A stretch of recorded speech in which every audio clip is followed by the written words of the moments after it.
With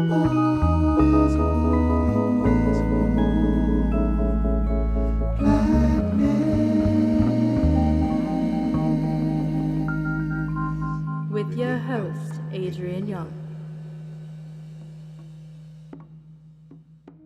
Where does money come from? Because many times in my life, I just couldn't find it. I just didn't have it.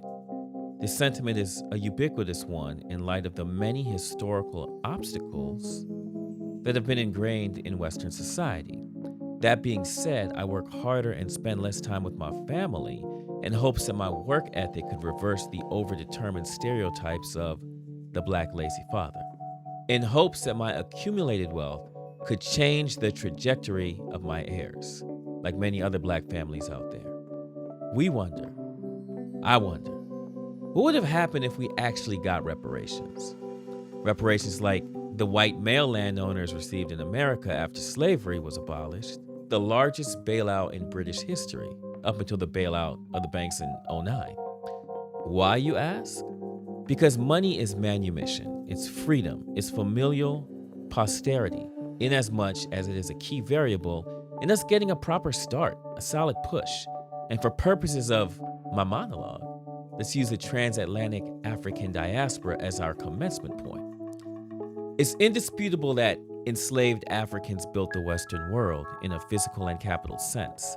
And when I think of the top two financial centers of the world, London and New York, I can't help but think about the roles these metropolitan cities played in the commodification of captured Africans. How this accumulated wealth has trickled down to their heirs over centuries, changing the fortunes of so many future generations. Also, the mindsets of so many patriots across the globe. It's really appalling because it's key in understanding the ways in which the world's slaveocracy changed the future of Western civilization. Moreover, how America has incredulously embraced its racist past compared to Britain's dubious attempts to hide its own culpability. So for the US in colonial times, New York was perceived as the freest city of the nation, the largest and most diverse, the most economically ambitious, but also the capital of the American slave trade. A fifth of New Yorkers were enslaved. About 41% of the city's households owned slaves. Now compare this to Philly, where it was just 6%, or Boston, where it was just 2%, where Benjamin Franklin came from. He only had 2 slaves, they say, but anyway, I digress. New York's Wall Street, built by the enslaved, served as the city's first official slave market. New York directly benefited from the sale of the enslaved with taxes, as the British metropole in colonial times collected as well. So this is a scene where George Washington had his first inauguration, where he and other white landowners stood up for the Bill of Rights, a place where Black people still don't have much say. In America and Great Britain, the slave trade provided the capital for the Industrial Revolution. Based on the money that was made, it's a chief reason as to why New York and London had the capital to become the top 2 financial hubs of the planet. Now, a bulk of this business derived from the ownership stakes in slave labor, inexhaustible labor that produced the coffee, cotton, rum, sugar, and tobacco that changed the world. But think about all the associated businesses that flourished because of the trade. The Bank of England made capital available for slave voyages. The City of London became the financial center of the slave trade because they created a distribution system that was second to none. Britain's oldest insurance company, Lloyd's of London, underwrote slave ships. Barclays Bank also began by investing in the slave trade. I say all this to say that money doesn't grow from trees. It comes from somewhere. My ancestors made their ancestors money, and their ancestors gave that money to their heirs, and my heirs are merely trying to level the playing field here. Think and understand how the distribution of ancient wealth affects your livelihood. It's not hard to connect the dots. Because racism is a global issue. Racism is a British issue. It is not one that is merely confined to the US. It's an open wound that needs to heal. But healing comes with recognition, understanding, and derivative change. And talking about change, the ubiquitous nature of our racist world really caught people's attention with the murder of George Floyd. Protests spread around the world from the US to the UK, South America to Australia, so many places that Britain once occupied. Now, it's illuminating that the killing really represented something even bigger, represented the symptoms of systemic racism found in the Western world. And a lot of this goes back to money, old money, the type of money that is inscribed on heritage plaques on century-old British architecture. Inscriptions that show a name beside West Indian merchant or West India planter instead of slave owner. And let's not talk about the countryside palaces, the castles that are amorously viewed upon by the world, that were actually built by slaves, many of them. It's a guilty silence about the sources of wealth that is unconscionably blinding. So I say all this to say, Black artists have been speaking on this for a long time, changing the way that the world is viewing the Black consciousness. One of these people I know is an African British American queen that has used her position to inspire so many to go ahead and reevaluate their own. A Grammy Award winning, record label owning fashionista, actress, and philanthropist that continues to shine around the world in such a big and beautiful way. An icon, a mentor, a success story that is still not finished. Her mantra is, I think everything you want to do in life stems from what you believe yourself to be, whether it's brave, strong, or something else. A mantra we all need at a time when our valuation is constantly being attacked by those that are intransigent to our inequity, disenfranchisement, and injustice. It's my honor to welcome to Invisible Blackness my dear friend, the Queen Estelle. How are you? How are you? I'm wonderful. How you feeling? I'm feeling good. It's so good to see your face. Every time Me I'm too. around you or I see you, I feel like we're related. It's just crazy, you know? I'm It's listening to everything you just said, and I'm like, yeah. yeah, wow, yeah. Well, We might y- be.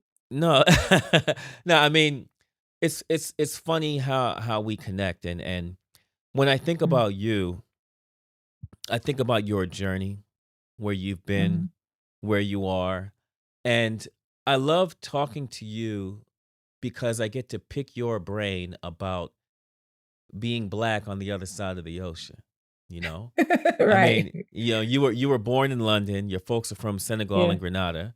You've lived in Yeah. America for a number of years. But my real question for you is, how has your multicultural identity usurped the notion of you identifying with only one place of origin? Like, how is that for you, basically? My identity stems from what I was taught as a child, and circumstances where my mom is from Africa, first Mhm. generation in the UK, emigrated when she was 12, lived there her whole life, had me when she was 19, had my brother when she was 17, and then had nine of us in Right, total right. in the years after that. My dad wasn't around for a lot of my life. My actual dad. My mom got married to a Yeah, different person when I was very young, who was my stepdad. And but we were raised as African. We were raised as West African kids. Now, she gave us all the information on Grenada and like the West Indies, yeah. but she raised us African. Technically, there's no difference. Next to the language, there's literally no difference. The more I grow between West Indies and Africa, there really isn't. And of course, through history, we know through slavery, there isn't any. Um, but I'm raised African. Like that's my Wow. identity. I don't split hairs about it. I'm not British this or that. Yeah. I'm African. You know, So, like your story is a little different, right? Well, a yeah, little different, at least for somebody like me that's born in America with West Indian parents, parents that came from mm, Guyana. yeah, Because when I'm referred to as African American, I know my ancestors came from Africa to Guyana in the slave trade, and then yeah, my parents immigrated here. But yeah. your mother's side is actually from A little different. Africa. It's a little As different. I know as far back as we I don't think that we were remotely. I don't know that we were traded. I don't know any of that happened. But I do know that born and raised in West Africa was my great grandma. Yeah. She was. I do know that my grandpa or her dad used to work on a ship, so they may have been. And he was the boss because he had a gun. And that was part of his. He was. That was one thing that apparently that had been passed down, was that great great granddad had a gun, and he was the boss man of some scenario on a ship. They never used to play with him. Now I don't know the circumstances. I don't know what side of the planet we was shooting for with that gun. Wow. I want to say he was for us. That they never used to mess with him because he had a certain amount of sway, because I never ever heard tales in my family of any kind of lack or servitude, from that side. Right, Now I from have that to do side. some more digging. I have to do some Right. more digging. Right. But on that side of the world, I never heard any tales of, hey, this happened, or we came from this lineage that was on the ship. That was none of that. This was literally the only thing that I know, is that he had a gun and he was a boss. Wow. You I mean, know, that does say a lot, because that shows that's that my he had great some sort of grandmother's power, right? father, exactly. Right. So I think of myself in those terms, and I think of what I know about my family, and I'm like, yeah, I'm African, strong, Wow. proud, and down the line. Everything else that comes as a result Yeah. is just is part of the culture and part of my heritage. The Right. West Indian side, I know so much as well, only so much as well. Same thing though, family were incredible musicians, and all the things. It just, but I was raised in an West African household. Right. So, yeah. And your biological dad as well as your stepdad were both from Grenada. Also, what's crazy is that, see, as a Black person growing up in West London, you are exposed to the Caribbean in a way that a brother like me in Los Angeles is not, It's with not the gonna feel exception it. of It's not gonna feel with the it. exception of my actual Of your family parents. and my Yeah, family and reunions. You know yep. what I'm saying? It is wild. The West Indies is such a beautifully dominant culture. Yeah. I don't want to offend or say weird, because I am, but like it's a group of people that are, West Indians are formidable. Yes. When I think of Absolutely. West Indian people, I don't think of shy or retiring. I think of, oh, you came and you made the culture, you made the thing. Like when I Right. went to, and even I think of Africa in the same way, but I know it more, right? Yeah. As in like maybe like a year more African than I do West Indian.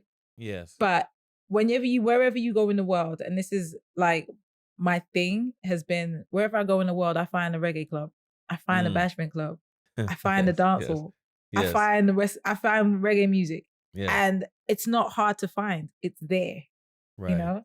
Right. like you're not going to like that doesn't around the world, Right. That's deep. around Japan. That's You know what? deep. Japan. Yes, that's They don't deep. even speak our language. You know what I mean? Like, No, and you got them that's out there ill. like this dancehall queens from Japan. I just feel like it's such a formidable culture. It's such a strong culture, like, and I got to see it in the London way, like, because again, we're first generation, right? But Yes. we're first Yes. generation in a way that we had our own little crew, our little clique, Yes. and I know, and people say that didn't happen in the US, but it happens in the US.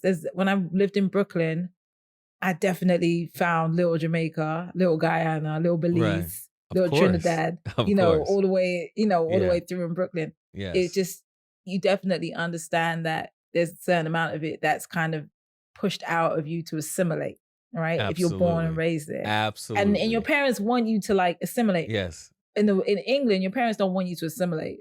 They're almost Really? embarrassed when you're out here talking about fish and chips. Listen, there's rice and Wow. peas at the house. Listen, there's okra and fufu at the house. Like, what do you mean? And Like, what do roti. you mean? Oh, and And roti. roti. Like, Yes. but my mom would also teach us how to cook West Indian food, cook African food. There was no shame about our culture. Wow. There was more internal disrespect about the Yeah. cultures. West Indians and Yeah. Africans had their beef. Of course. And that's all shifted now because we realize that bashment and African music is the same thing, just different Yes. tempos of it. Yes. Yes. Um, Yes. Yes. Yeah, but like that was it in the early 80s. It was the only beef was really internal because it was essentially us against them. The Well, NFs, the whites, the people who right. really didn't want us there, even though they paid for us to come there, our So, parents to be there, you know? so what's something that I always really wanted to really get a better understanding of was the black music culture in West Yeah. London, right? And more specifically, the hip hop culture. So like, Yeah. one of the mantras that we have on this show is that blackness is not monolithic, right? It's different Yep. everywhere. So, as applied to black British hip hop, black Americans have continuously maintained, I would say, like a firewall, because seldom have really broken through. So Mm. the question I ask is like, is if hip hop is really about being real, UK Yeah. rappers in their accent are being hella real, right? They're being Yes, exactly who they are. absolutely. But that was held up because I started in music 20 years ago. I've been blessed to have gone through that little time warp of looking like an elder, but also being of the semi-new uh constabulary of artists, right? Yes, yes. I started as a rapper, and when I was rapping, they're about 10 years ahead of me of rappers who were like rapping your accent. Don't you dare put on an American accent. And it Mm. was frowned upon, and you Wow. would get shut out if you did as an artist. Like people Wow. did it, and people were like, you trying to be something you're not, boo, we don't like it. That's not hip hop. Hip hop's about being real, being yourself. Mm. So I never came into the game with a whole different accent, period. Like I rapped in my accent, English. And that's what propelled me because the groundswell, the people on the ground were like, that's me. I relate to her. Like Wow. that's me, you know? Wow. Um, so yeah, there was that force of like, be us. And you respect it because look, you got people out now, it's late, but they're out now trying to do our accent on records and do our sounds of our voices Yeah. on songs. And I'm here like, look at that. Imagine if we'd have just assimilated, Right. you know?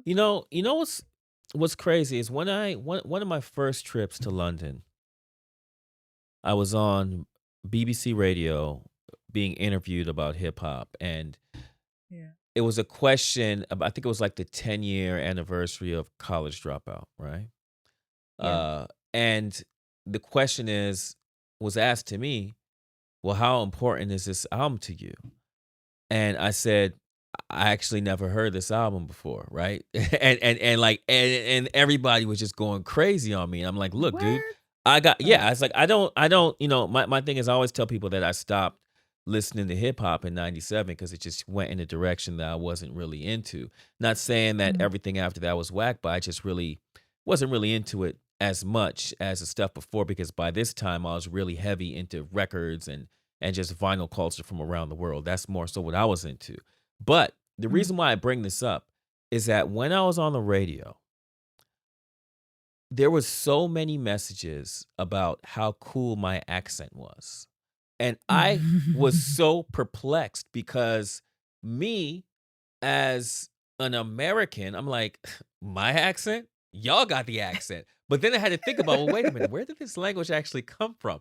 Wow, I Yeah. actually do have an accent. So it's Yes. interesting when we have these perspectives, right? Because I'm Yeah. a black person from America that at that time had never heard Kanye's album, Right. and I'm being told that I'm speaking with an accent by other It black just it was people. like, how are you a black American and you haven't heard the biggest record that everyone's listening to with Exactly. your wonderful accent? And how are you not part of the America that I see as America? Like that's what that was, right? I get the same with my British accent. Like so like I've been here for 13 years now. Yeah. And I get the um but you don't sound English. And I'm just like, who am I supposed to sound like?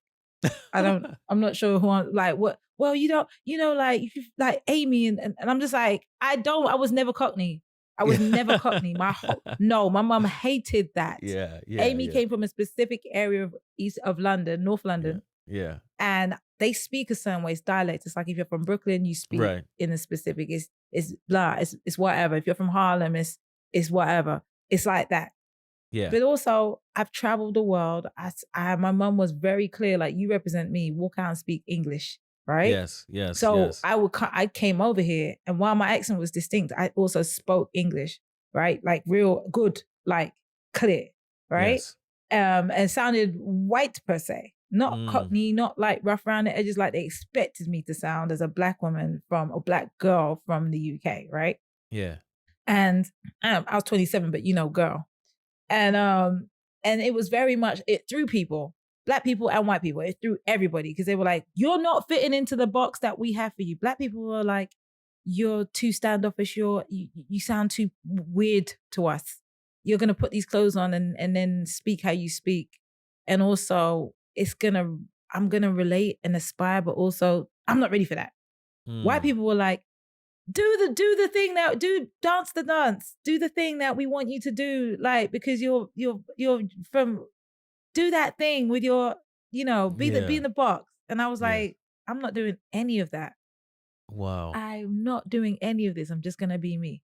So learning the accents and learning, like, how I go home now and everyone's like, you sound American. I'm just like, all right, sure. And I'm come here and everyone's like, what did you say again? And I'm just like, I can't win. I'm not trying to win with you people. I give up. I give Right. in. It is But what it is. you are a master at just being yourself, and that's one of the Yes. reasons why you are so iconic, So Thank you. I wanted to switch into something. I Mm, want to just talk about the cover up, right? Something I like to refer to as a cover up. So about 30 okay. million people were captured from America and sold into the New World, the Caribbean, and the Americas. This is where you and Hmm. I actually get our West Indian roots, right? Yeah. But what's crazy about this is that 5% of those captured went to America, Right. 55% of those went to Brazil, and about Mm, 35% went to the West Indies. Nevertheless, wow. the American slave narrative is ostensibly the most prominent in the Western world.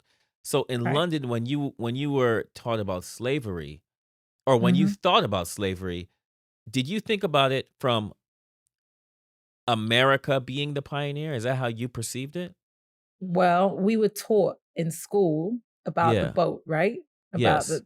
the picture they showed, they sent around the Right. world that told Right. everybody this is slavery, boom, Right. boom. Yes. We were actually educated about slavery at home.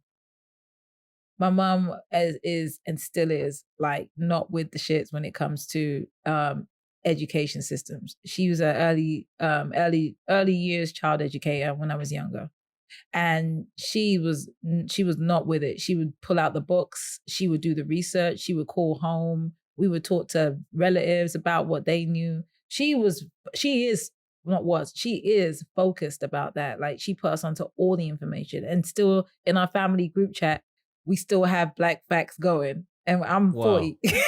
Wow. I'm 41. My mom still has black facts going that I need to know, that we need to know. My dad too. They're very big into, you will not erase our history. You will not tell us where we're from your point of view. So I knew a bunch more. I knew Mm. about, is it Queen Charlotte, the first black queen, like, things like that. I knew as a Mm. child, like, yeah, that's standard. Y'all, nobody knew that. You guys didn't know that. She would give us books, and then I'm the person that would go and read the extra books for, like, Wow. myself. Like, this is interesting. Wow. Oh, Yeah. So Wow. we were educated about it at home. We were taught it Yes. for everybody else. And from I did not know that, but I did not know that the majority were in Brazil, which is Oh, wildly yo. confounding when you look at what they give you as far as Brazil. But from the Yeah. ground, when you touch down in Brazil, you could feel it. You can Oh, you feel feel it. it. I mean, It's different. that's a Yeah. whole nother discussion. And what's Yeah. Yeah. Yeah. crazy is that you could go to Brazil, and for somebody that's from Los Angeles, they could see somebody that to them looks like they're just Yeah. Mexican because Yep. Latins out here. If you're in New York, you might say, "Oh, they're Puerto Rican." But what's Yeah. crazy is that when you look like that in Brazil, Mm. that perspective is as if they're white. And like you could have Mm. people that are as dark as you and I, and a Yeah. lot of them aren't considered black because the Which is wild. perspective that the government purports is that we're all Brazilian, but those Mm. of a darker hue are treated totally different. Different. But that's Yeah. a whole nother discussion. And when it comes to It's wild. yeah, no, Yeah. it's wild. And when it comes to slavery, British slavery, Mm. most of the money actually came from the slavery that was happening 3,000 miles away within the British Empire, because the Right. British were the biggest at importing uh, slaves The from around the world. British, the Dutch, the Spanish, Portuguese, like right? Portuguese. Don't talk. Yes. Let's not forget that, and not to take away from the British, but the king. I can't remember his name, and I don't even want to Leopold know or his. Yes, Leopold, Belgium. yeah. When he went, and then Yes. he went over to Central Africa and Yep. massacred people. Absolutely. Like like. So He got for those that statues up. understand, statues he got everywhere. statues Like up. this guy Yeah. did some great thing. Yeah. The most evil killer pre-Hitler that the Yes. world acknowledges. But no one Absolutely. acknowledges that he did these things because, it was a time. It was whatever. Exactly. Just black Exactly. people. It's whatever Exactly. at the time, Exactly. right? Exactly. And I'm glad that this last year happened and overturned and opened all of those books and all of those coffins for people. Like, yeah, Absolutely. look at the history of what they did and understand why people have this opposition to that energy, right? Yes. But for us, bring it back to the UK, we know, all we generally know, and you have to do more research, is that we started in the UK in the 1950s. We were there way before the 1950s. Absolutely. Way before the 1950s and the Absolutely. 1960s. Right. Because slavery. Right. Okay? Right. Now they tuck it down. They realize, look, the selling point of the 50s was come to the UK and work after the war. Exactly. Black people were there in the 40s and the 30s and the 20s. Yes. They wanted more of us to come over there. They were paying people pennies. You had the resistance of the NF who were not smart, the working class people who could barely afford an education because of the structures in the system. It was all capitalism. And then they turned them and they used them to kind of control the Black folk who were arguably educated, and doing their thing because we flourish wherever we are. They use them to kind of like control or just change the narrative around why they were coming to do what they were doing, and talk to them crazy, and knowing that it's all psychological, and it's knowing that the psychology behind us as a people at that time was just kind of like, let's just get by, We've been under so much, and we've been told that what we have is so worthless. We're in this great land. Let's just get by and stay humble. And so I say this to say, like, African people were out there and they were getting it done. Don't get it twisted. I've seen pictures of family members and other notables who were from Sierra Leone and West Africa flying into UK in the 30s and the 40s and the 50s before the Windrush, right? Yes. Suited and booted, high-ranking officials living their best life, right? Yes. Under the British Empire at the time, but doing their thing. Right. We were out there getting it done. For the working class people and for the revolutionary acts and the behavior of the West Indians in London, in the UK, turned that around. Like they had a whole riot and chopped off heads and all kinds of things. Right. They were not with it. They were not with the shit. And for the listeners that don't necessarily know what Estelle's talking about, she's talking about in the 50s, the borders opened. Yeah. And a lot more people within the British Empire could come to the UK. They were welcome. They did full out ad campaigns in the different countries. Like, come, your country needs you. Mother country needs you, right? Exactly. Then they landed and it was all kinds of opposition, racism, crazy, just disrespectful, right? Wildly, you don't even deserve a home, kind of like living, 12 of you can live in there, kind of tenement scenarios. While people had land and whole homes at home and wherever they were from. And then in America, the doors didn't really open until the 60s and 70s for a lot of the West Indians. So, for a lot of our culture, my parents always talk about the choices when they were leaving Guyana. You either go to the UK, you go to the US, or you go to Canada. Yeah. So, but this is a perfect segue into the NF, which is a National Front. So people don't know what the National Front is over here. Can you discuss what the National Front is, and could you actually discuss it from the standpoint of a story that happened when you were a little girl and somebody was teasing you? All right, so we have two of them.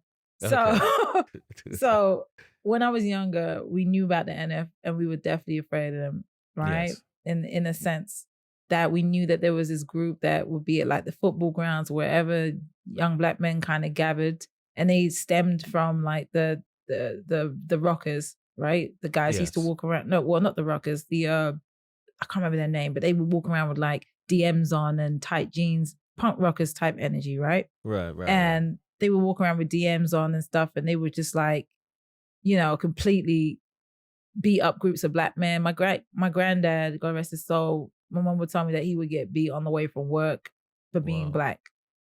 Wow. Just get rushed, Wow. come in the house and then take you out my grandma, Wow. So it was stuff like that was happening, and that was all as a result of and tied to NF activity, right? NFs are essentially like what the good old boys are trying to be. Right. They're like the KKK. Yeah, an extension of the KKK, Yes. the British version. Right. And it was born out of nationalism and out of keep everybody out, but based on, again, the sales pitch that the government had done that they couldn't control, that they decided they needed somebody to, like stir up. It's all capitalism in one form or another, right? So I remember when I was younger and I was being teased in school, and my mom, I was being teased about being Black in school. You Black, you this, you that, you darker, you da da da da da da da da. I came home and I told my mom, yeah, I remember her name, last say her name. Her name's Simone. Simone was teasing me about being Black. Da, da, da, da, da. And she was going in. My mom said to me, like, what color Simone? I said, well, she's mixed race. She's half, you say half caste back in the day. It's just all derogative, so I won't say of course. it. No, I get But she's mixed race. And my mom was like, oh, so she's half Black. She's like, yeah. I said, well, tell her this. If the NF are running after anybody in the street, they're coming after all of you. Not just you, her too. Because guess what? Absolutely. She's Black.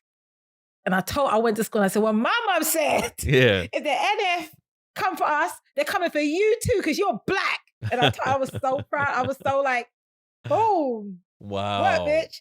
Like, she never bothered me. She never bothered me going forward. Her mom was kind of like, was she right?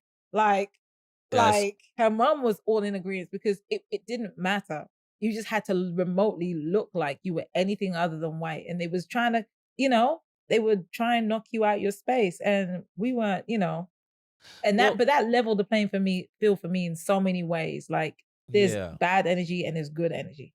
Absolutely. It's people are on various scales of good and bad energy at any given time. Absolutely. And with the National Front, so like their political party, and it's crazy. They graduated to a political party, which is absolutely nuts. Right. And it's crazy how parallel their doctrine is to conservatism over here. But like the way that they push their notions of fascism, because they look at it like this. I always love to look at incantations, which is basically like sorcery of the mind with words, right? Right. How do you trick people into falling for dumb shit, right? So you know what I'm saying? So they say that racial prejudice, their racial prejudice really arose from a natural human desire for racial preservation rather than mere hatred, purporting that their fascist ideology is more so out of the God-ordained right to preserve the purity of their superior race. Right, exactly. God-ordained. Exactly. The ones that we look up to in all of these places. But like God didn't say anything about violence and like killing, but right. God-ordained, whatever. Yeah. If y'all don't stop mixing up the Bible. Right. And you guys had to deal with the same shit over there. But then, when I think about how institutions try to put a Band-Aid on wounds, I think about how Britain has tried to cover up its involvement as one of the pioneers outside of Portugal, outside of Spain, of the slave industry, and how the machinations of their malfeasance has changed the trajectory of where we are today. And in doing so, go ahead. Don't you think that, but like to your point, I think all of them have tried to cover this up, right? And they've all tried to cover it up by being part of unions and by being part of like mass governments, and, right. And some of it has worked. Some of the reasoning behind having them has worked. Yes. And the B part is, though, it's allowed a place or a shell to hide. Let's compare the U.S. to Britain for a second. So we covered it up by saying Abraham Lincoln is our savior because of the Emancipation Act, even though the Emancipation Act was just a military move. Abraham Right. Lincoln really didn't care about black people, and that was. Well, Britain never had to cover it up because you never saw it. You never outwardly saw it. You don't have the physical history physically out there as much as you do out here in the US. No, you don't true. see, like, we know about our history, black people in the UK, as far as Windrush. Yes, that's true. As far back as they tell us we go in the UK. True. You have to do the history books to, like, so Britain has never really had to. But 6 years ago, there was a document found, and this document in Britain was connected to the Slavery Abolition Act. So in 1807, Britain abolished the importation of enslaved people. If you have enslaved people on the property, it's okay for you to act as an enslaver. But in 1833, slavery was abolished, which is years, 30-something years before America did it. So it's like there's this moral high horse that Britain was on. But this is the deep thing right here, right? So the British government spent $20 million, a staggering 40% of his budget in 1833, to buy freedom for the enslaved, which is the equivalent of $20 billion in today's money. Okay. So this makes it this is going back to what I said at the top. This makes it one of the biggest bailouts of all time, with the exception of the bank bailout in 2009. So the amount of money borrowed in the Slavery Abolition Act to pay back the owners, because we were property, right, was so large that it wasn't actually paid back till 2015. So you know what that means, okay? What it means is that British taxpayers helped to pay to end the slave trade. So portions of your own money automatically transformed into old money to pay the heirs of enslavers.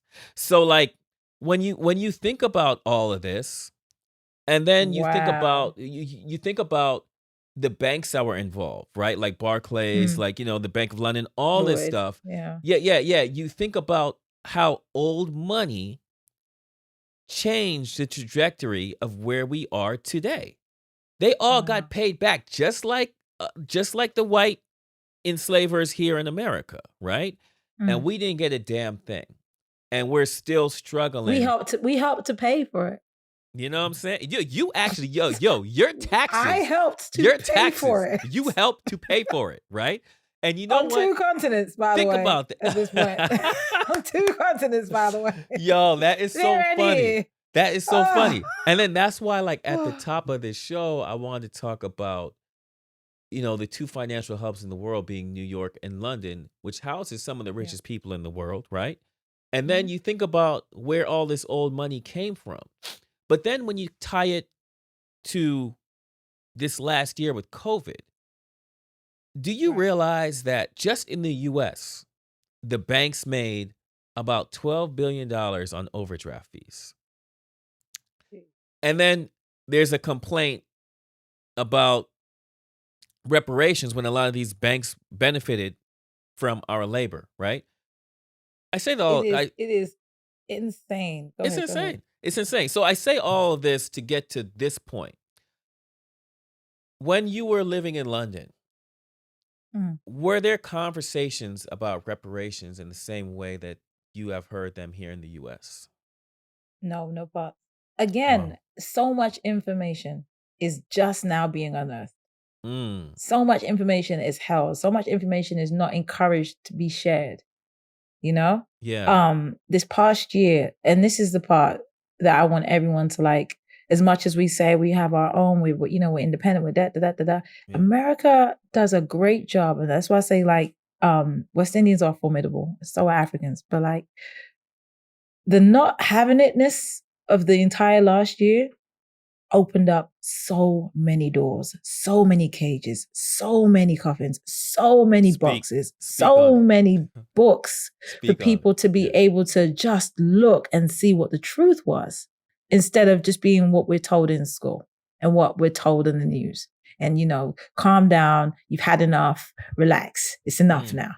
Right. It put a battery in everybody's back to go dig deeper, to find out more. And the more we're finding out, the more, I don't doubt that there will be a conversation for reparations.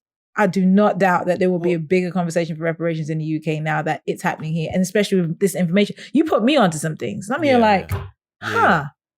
So I do know that Black Lives Matter UK within the last year have been starting the conversations up, but and which is great. And obviously these conversations are being started up based on what you just said. People are now becoming more aware in this time when everybody had to kind of stand still. But outside of this, right? You as an artist have went beyond the music to give back.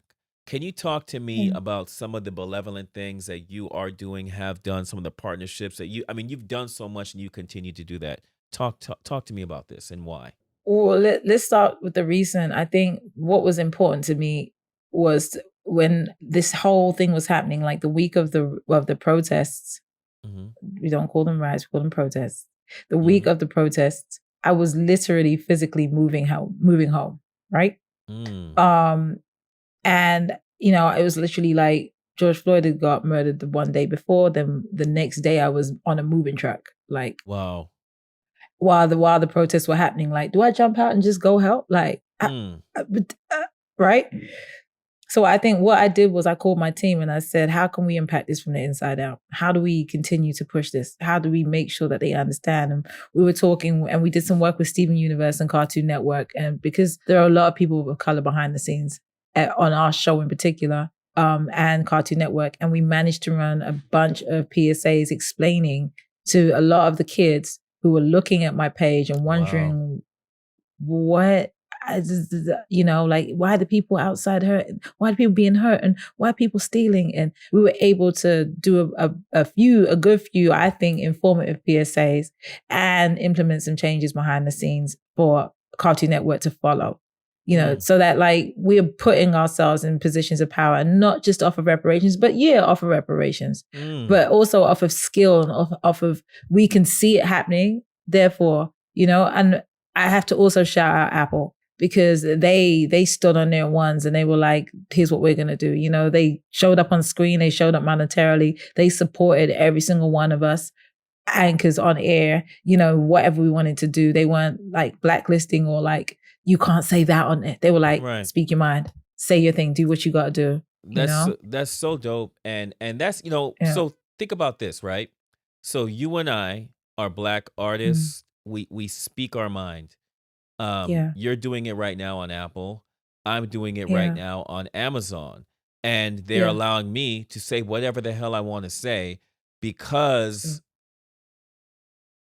there is just now a bigger forum for us to tell the truth. Now that we're people telling want to hear the truth. Exactly. Now that we're telling the truth, we could say their name. So it's not just in the US, the Freddie Grays, the Eric Gardners, the Trayvons, because in the UK we had the Mark Duggans, the Shakur Bayou, the Sean Riggs, Sarah Reed, Cherry Gross, Leon Briggs, Christopher Alder, Brian Douglas. And can I tell you, I had a whole. Sorry, go ahead. Well, I was just going to say, recently, recently, Sasha Johnson being shot in the head. Yeah. Those of you that don't know out there, she is a leader in the Black Lives Matter UK, and she was shot at a party, and there's a whole story there. Nobody knows why she was shot yet, but she did have death threats against her, and there's just been so much brutality from immigration officers to police we're officers. We're pulling up that people are, again, we're finding out about the doors are open, the boxes are open. Look, I had a hard discussion with a Black American woman who told me that, I said to her, I'm not looking at CNN. I'm not looking at the shows. I'm not looking at the things. I can see what's going on my Instagrams every day. I don't want it. I don't want my news conditioned. I don't want my news conditioned. Don't resell me what I'm seeing with my pure eyes. Damn. And at that point, I had gone to bed early because I was like, for my mental health and to not be in tears right now, Oh my God. I'm going to shut it down early. So she had called and she was like, why aren't you watching CNN though? And I was like, well, because I saw my friends get like, beat because it was on live, Instagram live. I said, I've seen it happening in real time. They're not going to tell me anything I don't know. And I'm not going to put myself through this today. Right. Wow. And she was like, it's just different for you. It's not the same for you. I've seen this before. And she had like a really flippant kind of response to it all, as though my pain was different because I'm from London and I guess it don't happen there. Right. Wow. And I was like, 8 years ago, 2012, 11, didn't we burn down the city of London for Mark Duggan? Like, right. And outside, like, how is this different? Right. How is it different? I think, and again, I put this in the context of like everyone was going through it that day, and everybody had their versions of events, but it is the same wherever we go. Like we all as Black people have had to go through and still go through some level of violence when it comes to our lives and defending it. And it's so frustrating. Frustrating. How many white people apologized to you? George Floyd. Yeah, the phone was lit. Yeah, the phone was lit. The phone was lit. And I was like, what? Right. and you know what? Like it wasn't anything where it bothered me. I looked at it as there's white people. Some of them are my close friends. Some of them I ain't spoke to in years that sent me messages saying, hey, I hear you. Yeah. And I respect that shit because they didn't have to do that, And it's an acknowledgement of, yo, you guys been screaming, but it doesn't mean that we heard you, but we hear you. And I appreciate that. And what we need to do is have more of a global connection, a better nexus between our Black consciousness out here, our Black consciousness on the other side of the ocean, our Black consciousness in Africa, because we're all feeling. It's going anywhere that civilization has touched. Yes, it happens, and it's wild, and and it's no difference in what difference if you punch somebody in the face here and they get punched in the face in the UK, it's still a punch in the face. Exactly. And I say this from the standpoint of not saying that Black is better, but understanding the fact that we're all human and race is really a fallacy, right? Because we have to empower each other so that others see that we are not eugenically inferior. And exactly. It's a beautiful thing. And like I said, you are somebody that really exemplifies aspirations. You're very aspirational. Thank when you. People see you. I mean, just even when I remember just hearing you for the first time on the radio, and seeing you on the Grammys, and then having you in the studio and hanging out with you. You are not just important because you're an artist. You are important because you show other young women, other young men of various colors that they can be who they want to be. Exactly. And I'm so grateful for you saying that. Thank you so much. I appreciate that. You're doing the exact same thing with this show, though. You're showing people that they can say the things they need to say. Like people, we don't often get this as artists, right? Yes. That we have this wealth of knowledge and this wealth of information that goes into us making these very simple spoon-fed songs. Yes. We often don't tell people, it took me 700,000 books, and I was in the studio stressing over these 4 notes and trying to imprint them in the back of my brain, and no difference between flat and sharp and major, and have to be able to do it on a dime. But also, there's also this information too. Here you go. We don't get this chance, and I'm grateful that you did this because it shows that we're not a monolith. Yes, and thank you. Like I said, for being the queen that so many look up to, someone that is unapologetically confident in why you are here and what it is that you have to contribute. Again, ever since we first met, you've always been a sister to me. And thank you. For many reasons, I think it's that West Indian side too, where there's just something it is. there, It is. And, It is. I just want to thank you for being part of Invisible Blackness. I can't wait Thank you. for us to be I hope back in this this has helped studio. somebody. I cannot wait. I hope this helps somebody, and I hope when people hear this, they get a bit more of an idea, and understand we're saying we're all the same, but we're all very different. We are all the Yes. same, but we are Yes. all very different, but we are all the same. Exactly. And it's a beautiful thing. Don't feel like you got to put boxes on the things or Absolutely. times on the times. Absolutely. So, Good. thank you so much. And usually what I Thank do you. is I end with my Invisible Blackness theme song. But why would I do Okay. that? Why would I do that when me and you made a beautiful song about Black love called Home? We So did. we'll end off Let's with do Home. that. I love you. I love you so much, Estelle. Thank you. And looking forward to seeing you again. What's happening? This is Estelle, and you are listening to Invisible Blackness.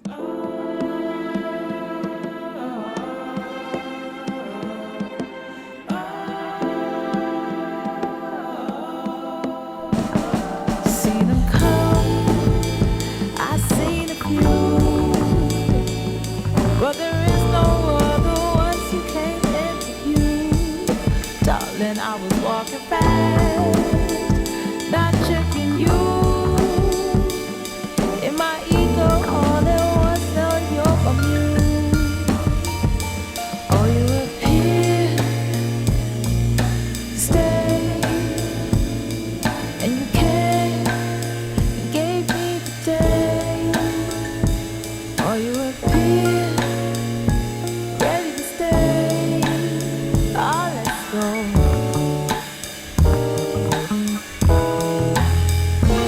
Let's go on, be wonderful. 'Cause I've been in and out of time waiting on you. We've seen the world, we found the truth. The proof that everybody else was just a ruse. I'm your black, you're high and fine. I'll take these wings and smooth these hurts and help us fly beyond this fear. Let's take the ride, going higher, baby, till we multiply. 'Cause you appear, stay, and you came, gave you the day. You appear, ready to stay. Oh, let's go.